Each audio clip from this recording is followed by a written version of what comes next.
Good afternoon. I am Anil Agarwal, former Chief Manager, Punjab National Bank. So, in this channel, I have already made banking current affair videos since July 2020.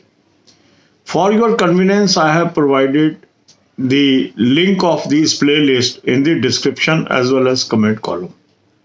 The playlists are month-wise. July 20, August 20, September 20, October 20, November 20.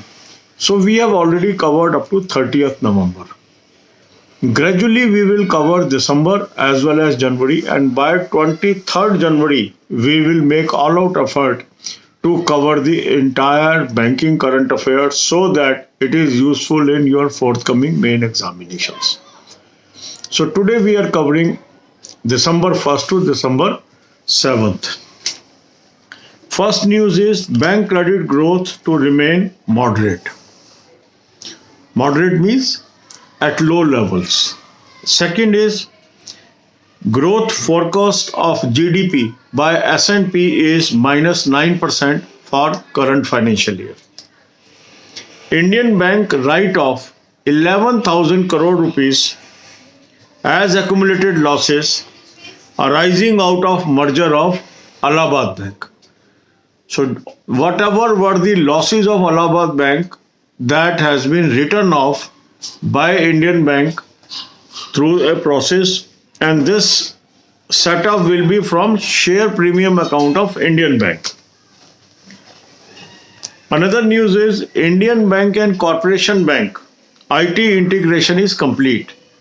That means now Corporation Bank branches will work on the platform of Union Bank, and the customer of erstwhile Union Bank and Corporation Bank customers can be able to deal their banking transaction through either of the branches.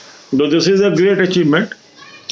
The next is digital payment in November continues to be strong.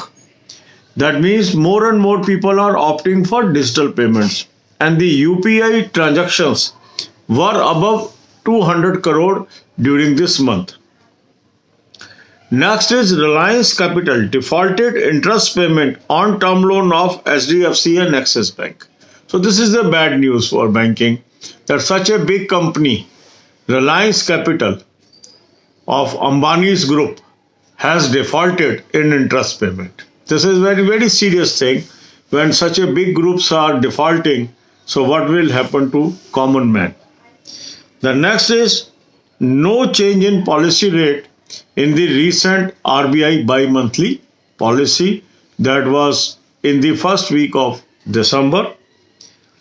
Then contactless payment limit raised to 5,000 from rupees 2,000. This is an important news from examination point of view. They may ask what is the limit of contactless payment. So now it is 5,000. Earlier it was 2,000. Then another important news is LIC equity holding is at 5.7 lakh crore. So this channel provides you these free videos on banking current affairs. Watch all these videos one by one, and many questions may come from such videos. In past also our banking current affair videos helped, because before LIC assistant exam I started this series, then I stopped. Then there was a request. So from July 20, I started targeting these mains. So for these mains, that is 5-6 main examination in banking, these videos will be highly useful. So God bless you all. अब यही बातें हम हिंदी में करेंगे. Banking current affairs एक बड़ा crucial role play करता है हमारी जनरल अवेयरनेस पेपर में, और आपके इस चैनल पर ये वीडियोस हैं हमारी जुलाई 2020 से. मैंने मंथ वाइज इसमें प्लेलिस्ट बनाई है आपकी कन्वीनियंस के लिए. तो जुलाई 20, अगस्त 20, सितंबर 20, अक्टूबर 20, नवंबर 20 ये प्लेलिस्ट आपको उपलब्ध है, फ्री ऑफ कॉस्ट है. लिंक मैंने आपको डिस्क्रिप्शन और कमेंट बॉक्स में दे दिया. यहाँ से डेली आप वीडियोस देख लीजिए, कवर कर लीजिए. अब हमारा पेंडिंग रह गया दिसंबर और जनवरी. इसको हम कवर कर लेंगे 23 जनवरी मेरा टारगेट है, उससे पहले मैं आपको अप टू डेट ला दूंगा. तो आज हम दिसंबर 1 से 7 दिसंबर की न्यूज़ इसमें कवर कर रहे हैं, और इस तरह एक एक वीक की कवर करके 6 से 7 वीडियो में हम अप टू डेट आ जाएंगे। तो न्यूज़ क्या है? पहला है कि जो बैंक्स की क्रेडिट ग्रोथ है वो मॉडरेट ही रहेगी। मॉडरेट मीन्स स्लो ही रहेगी, ऐसी एक्सपेक्टेशन है। दूसरा जो S&P है उसने GDP की जो ग्रोथ प्रोजेक्शंस दी हैं वो -9% की दी है कि करंट फाइनेंशियल ईयर में इंडिया डी ग्रो करेगा, माइनस ग्रोथ होगी और -9% होगी। तीसरी न्यूज़ है इंडियन बैंक ने 11,000 करोड़ रुपया राइट ऑफ किया जो इलाहाबाद बैंक का एक्यूमुलेटेड लॉस था। और कहाँ से किया है? जो उसके पास शेयर प्रीमियम में पैसा था उसके अगेंस्ट इसको राइट ऑफ कर दिया। तीसरी इंपॉर्टेंट न्यूज़ है यूनियन बैंक और कॉरपोरेशन बैंक का IT इंटीग्रेशन कंप्लीट हो गया। IT इंटीग्रेशन कंप्लीट होने का फायदा क्या होता है कि जो कस्टमर हैं यूनियन बैंक के और अर्स्टवाइल कॉरपोरेशन बैंक के, वो एक दूसरी ब्रांचेस के ऊपर डील कर सकते हैं। अब वो एक ही प्लेटफॉर्म पे है। कस्टमर तो वो ऑलरेडी बन गए थे 1 अप्रैल से 2020 से, पर ये जो फैसिलिटी है कि वो आपस में भी एक दूसरे की ब्रांचों से डील कर सके, ये IT इंटीग्रेशन के बाद ही संभव होता है। तो बहुत ही महत्वपूर्ण ये चीज़ हो गई है कि अब यूनियन बैंक की ही वो ब्रांचें कहलाएंगी। डिजिटल पेमेंट नवंबर में भी स्ट्रांग रहे हैं, मीन्स लोगों ने डिजिटल पेमेंट को अपनाया है और नवंबर का जो आंकड़ा आया है UPI का वो भी स्ट्रांग है। 200 करोड़ से ऊपर का ये ट्रांजैक्शन, इसमें 200 करोड़ ट्रांजैक्शंस इस महीने में हुई हैं। रिलायंस कैपिटल ने डिफॉल्ट किया है इंटरेस्ट पेमेंट का। बहुत ही महत्वपूर्ण न्यूज़ है, बैंकिंग के लिए सैड न्यूज़ है।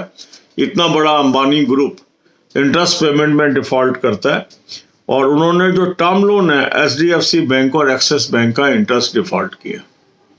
इसके बाद है कि जो पॉलिसी रेट्स है उसमें कोई परिवर्तन नहीं हुआ। जो RBI की दिसंबर में पॉलिसी आई थी, ये वहाँ से खबर है। इसके बाद कॉन्टैक्टलेस पेमेंट की जो लिमिट है वो बढ़ाकर 5,000 कर दी गई है 2,000 से। ये महत्वपूर्ण न्यूज़ है एग्जामिनेशन पॉइंट ऑफ व्यू से, क्योंकि इस तरह के क्वेश्चन पूछे जाते हैं क्या लिमिट है, तो हमें नई लिमिट याद होनी चाहिए। कई बार हमने पुरानी लिमिट याद की होती है, हमारा क्वेश्चन गलत हो जाता है। तो 5,000 रुपये ये लिमिट हो गई है।